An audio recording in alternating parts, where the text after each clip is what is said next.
मोदी जी जितना सताना है, आप अभी आज तख्त नशी हैं, तख्तो ताज आपके पास है, जितना सताना है सता लीजिए, मगर जब हमारा दौर आएगा ना, जैसा आप बोइएगा वैसा ही काट। आप भी बोल रहे हैं कि हमारा दौर आने दीजिए, आप भी धमका रहे हैं। धमका रहे हैं, हाँ पूरी तरीके से धमका रहे हैं। किस जेल में डालना है डालो।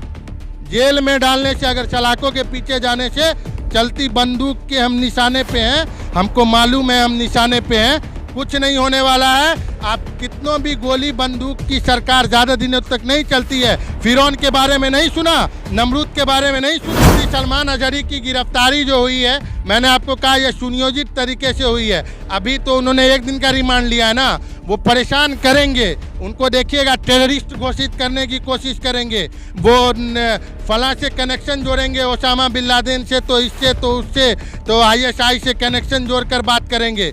मगर वैसे लोग उस टाइम में कब क्यों चुप हो जाते हैं, जब अनुराग ठाकुर खुले मंच से कहता है देश के गद्दारों को गोली मारो सालों को, वो किस समुदाय विशेष की बात कर रहा था। हरिभूषण ठाकुर बकलोल विधायक, निकम्मा विधायक, काम धंधा से मतलब नहीं रहता है, वो आकर बयान देता है हमेशा कि मुसलमानों को भेज देना चाहिए। गिरिराज सिंह हमेशा पाकिस्तान भेजने की बात करता है। उस समय में ATS कहाँ रहती है, उन्होंने तो किसी का नाम नहीं लिया था। मगर मैं आज की सोच के हिसाब से कहता हूँ, ये जो बयान है उनका, वो मनुवादियों तुम ही लोगों के लिए है। तुम्हारा वक्त अभी आया है, हमारा जब दौर आएगा तो इंशाअल्लाह हम छाएंगे और हम ही भारत है।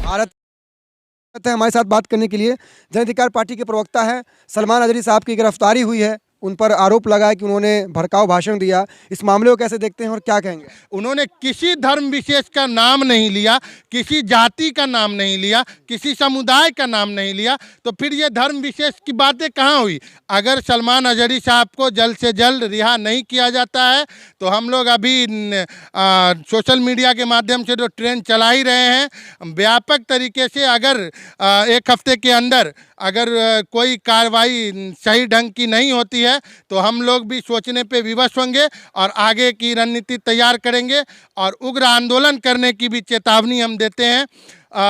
उसके जो भी दुष्परिणाम होंगे उसकी सिर्फ और सिर्फ जिम्मेदारी मनुवादी लोगों की होगी और निकम्मी ढोंगी सरकार की होगी। मनुवादी सोच भारत देश में, ख्वाजा अजमेरी के इस हिंदुस्तान में मनुवादी सोच हम जैसे लोग के जिस्म में जब तक लहू का एक कतरा भी बाकी है, कभी भी मनु स्मृति से इस देश को नहीं चलने देंगे। अंत संविधान से ही देश चलेगा। थोड़ी देर के लिए खामोशी है, फिर शोर आएगा, देखा जाएगा आगे क्या क्या होगा। खाली मनुवादी कर रहे हैं, लेकिन आज इस्लाम के उलमाए इकराम पर बात आई, लेकिन सेकुलर जो भी पार्टी के लोग नेता है वो भी तो बोलने को तैयार नहीं है, तो आप खाली मनुवादी को टारगेट कर रहे हैं। उनके समर्थन में कहाँ कोई आ रहा है? उन्हीं लोगों के कारण आज ये हश्र है। चाहे किसी भी पार्टी के हों, दलाली से आप ऊपर नहीं उठिएगा, जब तक दरी बिछाने का काम नहीं छोड़िएगा आपका यही हश्र होता रहेगा।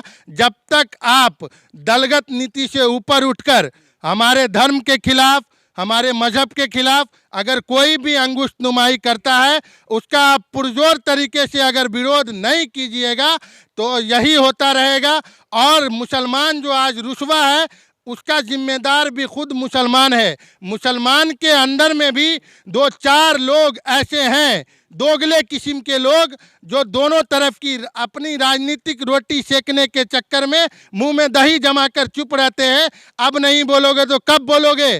क़यामत आ जाएगा तब बोलोगे, जब तुम्हारे ऊपर बन पड़ेगा तभी बोलोगे। शर्म नहीं आती? वैसे लोगों को डूब मरना चाहिए जो अब तक अपने मुंह में दही जमा कर और झूठा सेकुलर होने का ढोंग कर कर बैठे हुए हैं। मैंने आपको कहा ना कि ये मनुवादी सोच की ओर देश को बढ़ाना चाहते हैं और मुसलमानों को दोयम दर्जे का नागरिक बनाना चाहते हैं, मगर उनको खबरदार कर देना चाहते हैं। मनुवादियों, मनुस्मृति को मानने वाले लोग सुन लो, ये देश जितना तुम्हारा है उतना ही हमारा है। तभी तो शायर ने कहा है कि सभी का खून है शामिल यहाँ की मिट्टी में, किसी के बाप का हिंदुस्तान थोड़ी है, मोदी और अमित शाह के बाप का हिंदुस्तान थोड़ी है, या किसी भी मनुवादियों के बाप का हिंदुस्तान थोड़ी है जो आप जैसे चाहिएगा चला लीजिएगा। सच और हक को आप थोड़ी देर के लिए दबा सकते हो, मगर सच और हक जब जेल की सलाखों से बाहर आता है तो वो इनकलाब के रूप में पैदा होता है। और इनकलाब जब आता है तो सलमान अजहरी ने जो कहा है उससे मैं पूरी तरह से मुत्तफिक हूं और उनकी राय से पूरी तरह से पूरे मजबूती के साथ दलगत नीति से ऊपर उठकर एक मुसलमान होने के नाते मैं पूरी मजबूती के साथ उनके साथ खड़ा हूं। वो उन्होंने तो किसी का नाम नहीं लिया था, मगर मैं आज की सोच के हिसाब से कहता हूं ये जो बयान है उनका, वो मनुवादियों तुम ही लोगों के लिए है। तुम्हारा वक्त अभी आया है, हमारा जब दौर आएगा तो इंशाअल्लाह हम छाएंगे और हम ही परचम। भारत के मुसलमान या फिर जो भी सेकुलर लोग हैं वो क्या करेंगे उनको निकालने के लिए? देखिए, हमको तो अंदेशा है कि मुफ्ती सलमान अजहरी की गिरफ्तारी जो हुई है, मैंने आपको कहा यह सुनियोजित तरीके से हुई है। अभी तो उन्होंने 1 दिन का रिमांड लिया है ना, वो परेशान करेंगे उनको। देखिएगा, टेररिस्ट घोषित करने की कोशिश करेंगे, वो फलां से कनेक्शन जोड़ेंगे ओसामा बिन लादेन से, तो इससे तो उससे, तो आईएसआई से कनेक्शन जोड़कर बात करेंगे। मगर वैसे लोग उस टाइम में क्यों चुप हो जाते हैं जब अनुराग ठाकुर खुले मंच से कहता है देश के गद्दारों को गोली मारो सालों को? वो किस समुदाय विशेष की बात कर रहा था? हरिभूषण ठाकुर बकलोल विधायक, निकम्मा विधायक, काम धंधा से मतलब नहीं रहता है, वो आकर बयान देता है हमेशा कि मुसलमानों को भेज देना चाहिए। गिरिराज सिंह हमेशा पाकिस्तान भेजने की बात करता है। उस समय में एटीएस कहाँ रहती है?